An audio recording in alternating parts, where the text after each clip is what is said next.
¿Cuál es el suceso más inquietante de fallo en la matriz que has experimentado?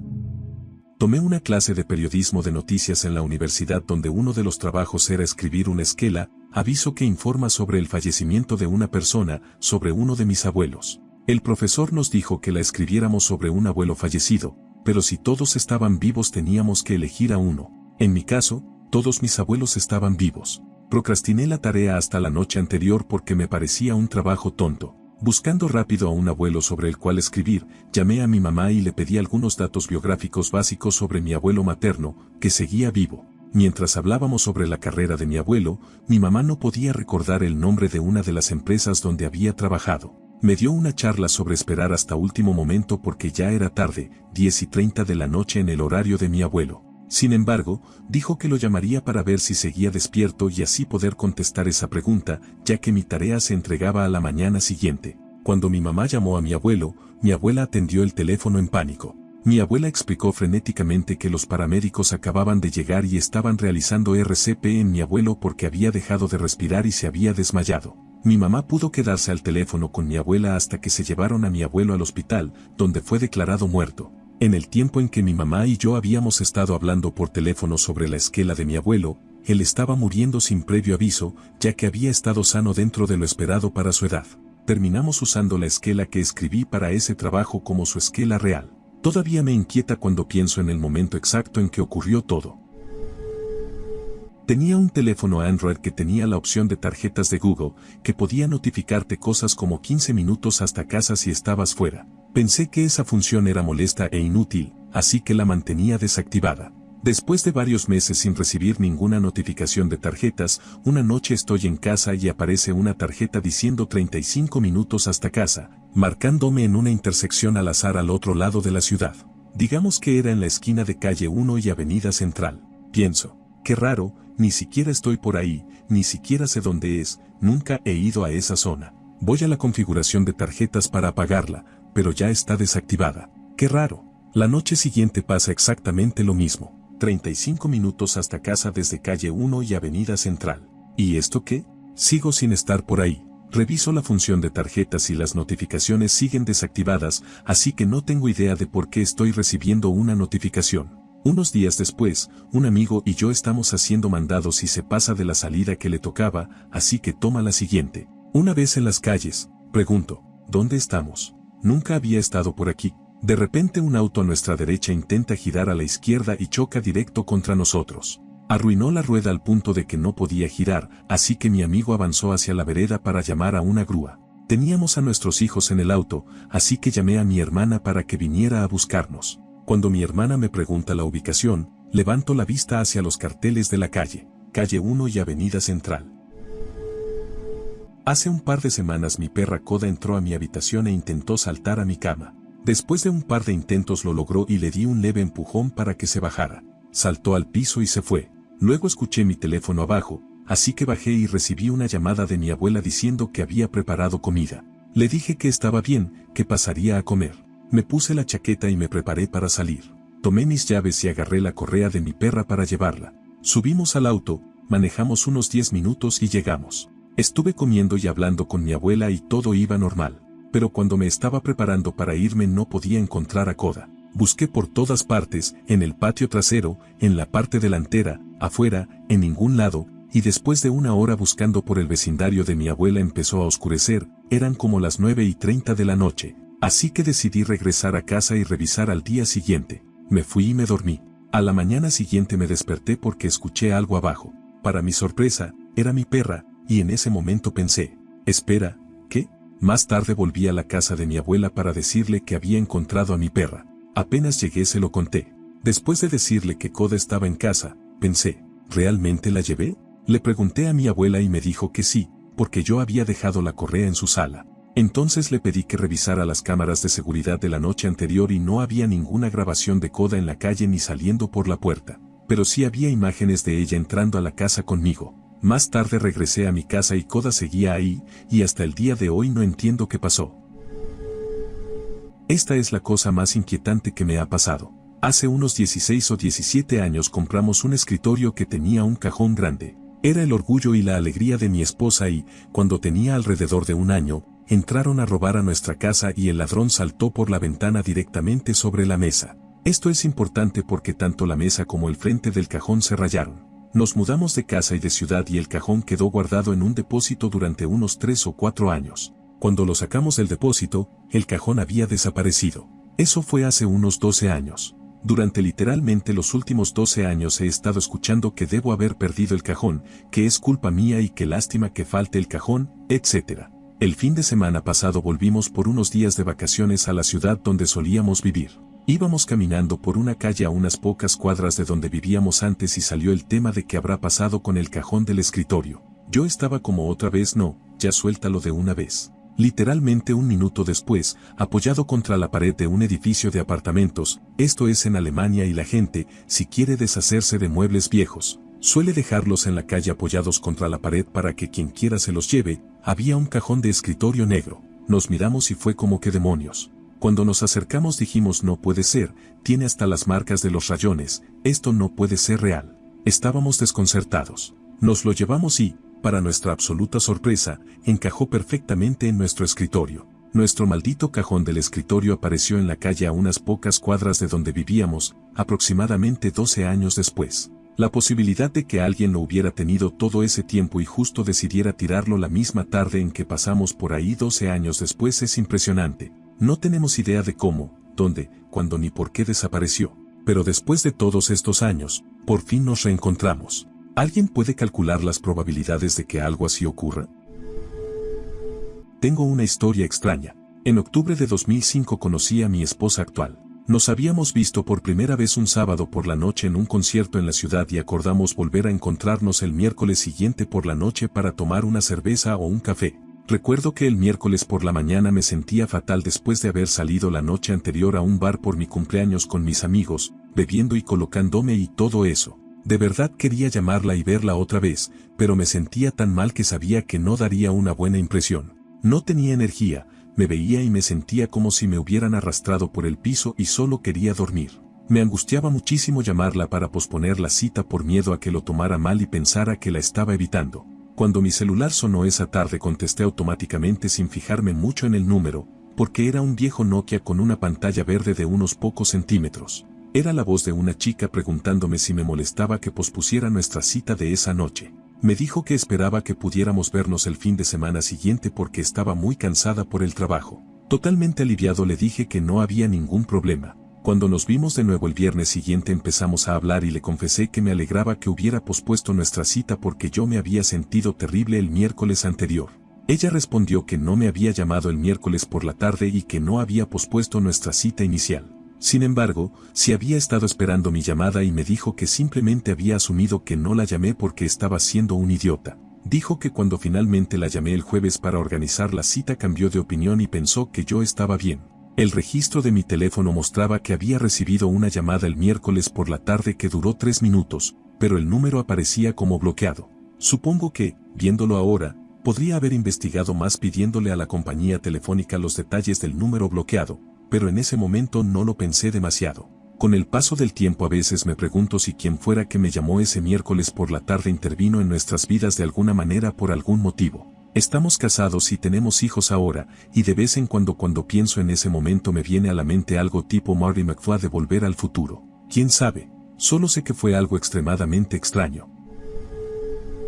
Estaba jugando Minecraft con amigos por Skype en mi computadora de escritorio cuando me desconecté del juego. Seguía hablando con todos por Skype cuando revisé el navegador y vi que tampoco funcionaba. Así que me levanté y decidí revisar el router, avisándoles a todos que iba a hacerlo. Lo revisé y parecía estar bien. Como seguía sin poder conectarme, pregunté al grupo qué debía hacer y alguien respondió que revisara si realmente estaba conectado. Me levanté diciendo que entonces cómo seguía hablando con ellos, asumiendo que era algún tipo de error o desconexión parcial. En ese momento vi mi cable de red desconectado y a unos 2 centímetros de la parte trasera de mi computadora.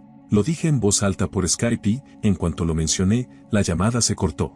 Eso me dio miedo durante años, hasta que vi una demostración de alguien que escaneaba un cable VGA desde el otro lado de la habitación y lograba obtener una aproximación de la imagen. Supuse que la parte de void de la conexión había podido saltar esos centímetros o algo así, pero yo no moví nada en ningún momento y mi pareja de ese entonces también lo vio, por suerte, o habría pensado que estaba perdiendo la cabeza. Y antes de que alguien lo dijera, en ese momento no tenía opción de conexión inalámbrica. Mi placa madre definitivamente no tenía wifi y estaba seguro de que tampoco tenía una tarjeta aparte. Incluso había pensado en ese entonces que se trataba de algún tipo de sistema de vigilancia instalado de forma encubierta en mi computadora que redirigía mi conexión de otra manera. De cualquier forma, me dejó totalmente inquieto. Nunca llegué a saber realmente qué había pasado.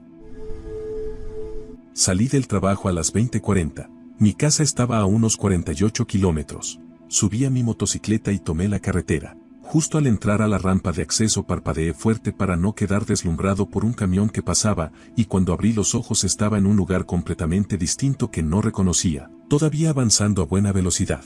La autopista que me lleva a casa siempre está rodeada del paisaje urbano de siempre, pero yo estaba en medio de un camino pequeño con árboles alrededor.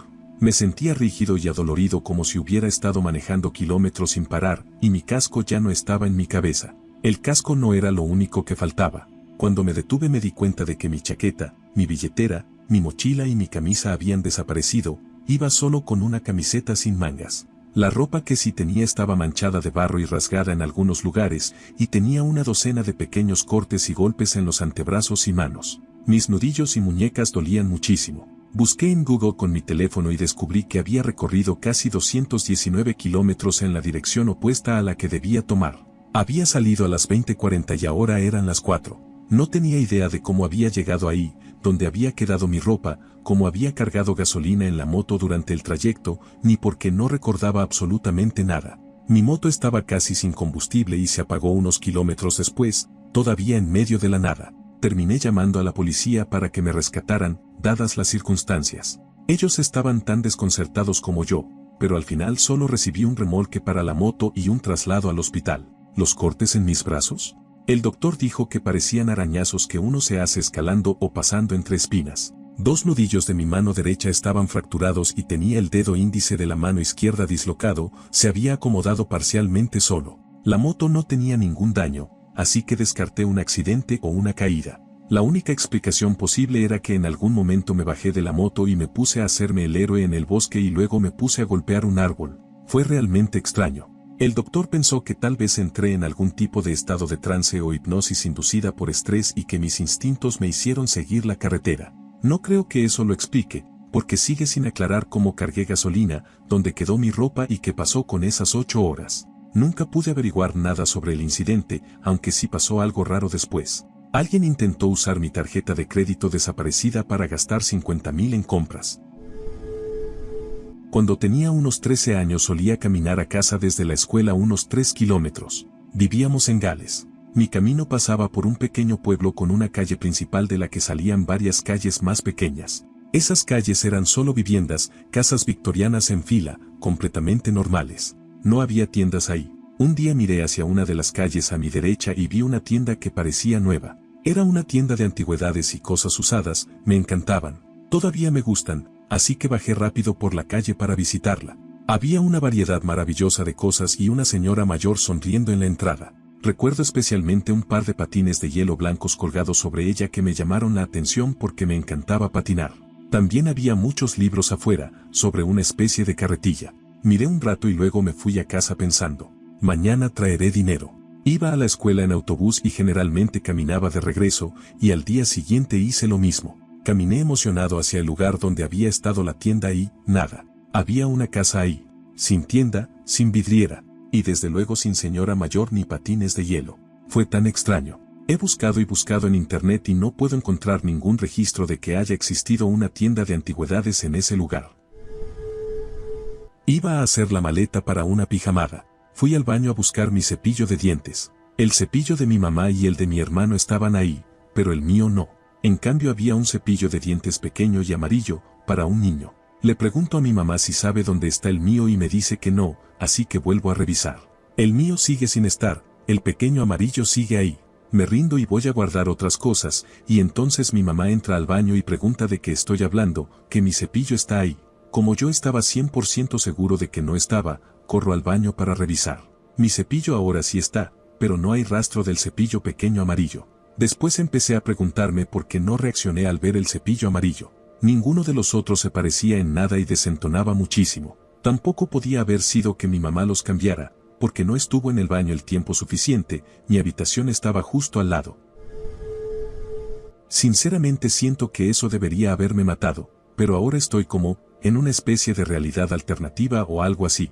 Tal vez si estoy muerto, quién sabe. Me detuve en una señal de alto, miré hacia la izquierda para ver si venía alguien, iba a girar a la derecha. No pensé en mirar a la derecha porque había una línea amarilla continua y era el inicio de un puente, así que nadie debería haber estado adelantando. Bueno, ya te imaginaste. Si había alguien. Salí justo a tiempo para quedar frente a frente con otro conductor en una camioneta. Él estaba adelantando un auto, probablemente a más de 90 kilómetros por hora en una zona de 80, y no estaba en su carril. Juro que sentí que ese vehículo pasó directo a través de mí, incluso juro que pude ver dentro de su camioneta.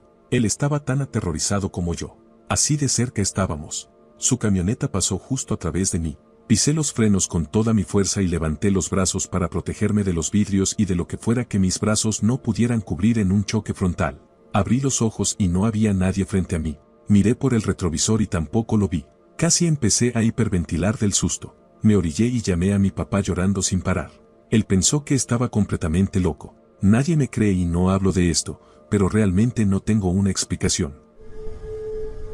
Cuando estaba en la secundaria mi amigo Phil se quitó la vida. Nunca supe bien los detalles, solo sé que usó un arma en uno de los parques de la zona. Pasan unos 6 años más o menos y estoy durmiendo en la cama al lado de mi exesposa. Estoy teniendo un sueño bastante normal. Estaba en una tienda haciendo una cosa u otra, no recuerdo bien los detalles del comienzo del sueño.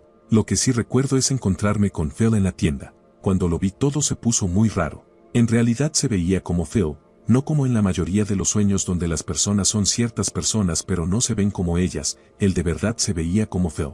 Me miró, sonrió y dijo, «Hola, amigo». En ese momento el sueño se volvió totalmente nítido. Le pregunté si de verdad era él y me dijo que sí. Me dijo que íbamos a pasar el rato un poco y después de eso el sueño se volvió súper lúcido, me mostró cómo hacer cosas y en general solo estuvimos haciendo tonterías típicas de un sueño. De repente me di cuenta de que mi sueño estaba por terminar. Me giré hacia él y le pregunté si estaba a punto de despertar. Dijo que sí y que le había gustado venir a pasar un rato conmigo. No sé por qué pero le pregunté, «Entonces, ¿por qué lo hiciste, amigo?» La forma en que respondió me heló hasta los huesos, no necesariamente por lo que dijo, sino por cómo lo dijo. Respondió, «Mi novia me engañó, amigo». Lo dijo como si fuera una pregunta que ya había contestado antes. Como cuando alguien te pregunta cuál fue tu primer trabajo, has respondido exactamente la misma frase tantas veces que simplemente sale de tu boca sin esfuerzo. Excepto que yo conocía a su novia y eran el tipo de pareja que todo el mundo admiraba. Dije, ¿Sofía te engañó? Sus ojos se iluminaron como si se hubiera dado cuenta de que estaba hablando con alguien que de verdad lo conoció en vida. Dijo, sí, Sofía me engañó. Nos dimos un abrazo y me deseó lo mejor. Me desperté y me sentía muy raro. Eran como las 2 o las 3 de la mañana. Cerré los ojos y pensé, Phil, si de verdad eras tú, necesito que me des una señal. Apenas terminé de pensar eso mi teléfono empezó a sonar. Apareció como número desconocido y solo sonó 2 veces. Sabía que ya no estaba soñando porque mi exesposa se despertó y medio dormida me preguntó quién estaba tratando de llamarme tan tarde. Hasta el día de hoy, cuando pienso en esa historia se me pone la piel de gallina. Iba manejando al trabajo una mañana con poco tráfico. Estábamos avanzando, pero no había mucho espacio para pasar ni cambiar de carril. Yo iba detrás de un camión con remolque y vi algo que parecía un ladrillo negro salir volando de la parte superior. Había otros conductores a mi izquierda y derecha, así que lo único que pude hacer fue frenar, pero no fue suficiente. Escuché el golpe y el crujido al pegar contra el cofre, y luego el sonido del parabrisas haciéndose añicos y bocinas de autos, que sonaban como la mía y terriblemente cerca de mí, si no era la mía. Sentí el aire entrar por donde ahora habría un parabrisas destrozado, pero nada de eso ocurrió después. Fue como si, justo antes de que el ladrillo me golpeara en la cara, alguien cambiara de página o un DVD saltara a un cuadro. De repente estaba manejando con el mismo grupo de autos, en el mismo tramo de carretera, agarrando el volante con fuerza, con la garganta adolorida de gritar y sin poder respirar bien. Empecé a temblar y tuve que detenerme a un lado. Nunca me había pasado algo así antes ni después, pero estoy casi convencido de que morí esa mañana y que una versión alternativa de mí tomó mi lugar y continuó mi vida. Probablemente es lo más extraño que me ha ocurrido. Bueno, algo de contexto. Vivía en un antiguo pueblo acerero prácticamente abandonado. Los edificios se habían construido de forma medio improvisada. Si imaginas una típica cuadra suburbana, imagina que en vez de tener un patio trasero tenías otra casa o dos. Era bastante estrecho. Mi mamá, mi abuela, mis hermanos y yo vivíamos en un dúplex de 2 pisos al frente del terreno. Era más o menos una casa tradicional, a diferencia del edificio del fondo. Ese tenía 3 pisos y era básicamente un gran sótano elevado y un cobertizo abajo, con 2 pisos de apartamentos encima. Los edificios estaban separados por unos 5 metros más o menos. Mi tío alquiló el apartamento del medio durante unos años. Vendía drogas desde ahí, se volvió adicto ahí, pasó de tener una relación estable a estar con una persona también adicta. Pasó de estar relativamente bien a perder completamente el control de su vida. Terminó mudándose con nosotros después de que la ciudad cortó el agua del edificio del fondo por un problema de infraestructura y mi abuela pidió también que cortaran la electricidad. Mi mamá, mis hermanos y yo nos mudamos poco después cuando ella se casó, pero mi tío volvió un par de años más tarde, ya que todo le había salido mal nuevamente. Unos 2 meses después de que regresara a vivir ahí, yo estaba despierto hasta tarde y sentí olor a humo, lo cual no era raro. Mi tío siempre estaba despierto hasta tarde, generalmente drogado, haciendo algo en la cocina. Resultó que esa vez se había quedado dormido con grasa en la estufa. En ese momento no lo sabíamos, pero cuando me levanté para ver de dónde venía el olor mi abuela gritó que todos saliéramos de la casa. No sabíamos dónde estaba él y el fuego no nos dejaba llegar a su habitación. Un par de policías llegaron después de que intenté conectar una manguera desde el cobertizo a un grifo, pero ese grifo estaba conectado a la línea de agua del edificio del fondo, que ya no funcionaba. Sugerí romper la ventana de su habitación, pero los policías dijeron que abrirla podría avivar el fuego, y que era mejor no hacerlo. Golpeamos y gritamos su nombre, pero no sabíamos que ya había tenido una sobredosis en ese momento. Sin más opciones, fui a despertar a un amigo al otro lado de la calle y vimos desde su porche cómo llegaban los bomberos. Mi tío murió. Estaba vivo cuando lo encontraron, pero falleció después en el hospital por inhalación de humo. Incluso si hubiera sobrevivido, esa sobredosis fue bastante grave y probablemente le habría dejado secuelas permanentes. En fin, la casa quedó en condiciones suficientes como para ser vaciada y renovada. Aproximadamente un año después, mi mamá notó un día, no recuerdo qué estaba haciendo, que había una luz encendida en el antiguo apartamento de mi tío. Dado su historial, asumimos que eran algunos chicos o viejos conocidos suyos consumiendo ahí. Llamamos a la policía y llegaron los mismos agentes que habían estado en el incendio. Subieron con cuidado las escaleras, miraron por las ventanas, golpearon y gritaron, pero no había señales de nadie. Efectivamente, no había nadie. Le dijeron a mi abuela y a mi mamá, que estaban confundidas por el origen de la luz, que no habían encontrado nada. La electricidad llevaba cortada un par de años. Subimos con ellos al apartamento y encontramos que la luz del techo en la sala estaba encendida, lo cual no tenía ningún sentido. Movimos el interruptor y no pasó nada. Mi abuela y mi mamá comenzaron a alterarse y eso puso nerviosos a los policías, especialmente al que ya había tenido varias interacciones complicadas con mi tío. Nos fuimos y estuvimos observando el apartamento por un par de horas más hasta que la luz se apagó. No se fue desvaneciendo, simplemente se apagó de golpe. Hasta hoy no tenemos ninguna explicación.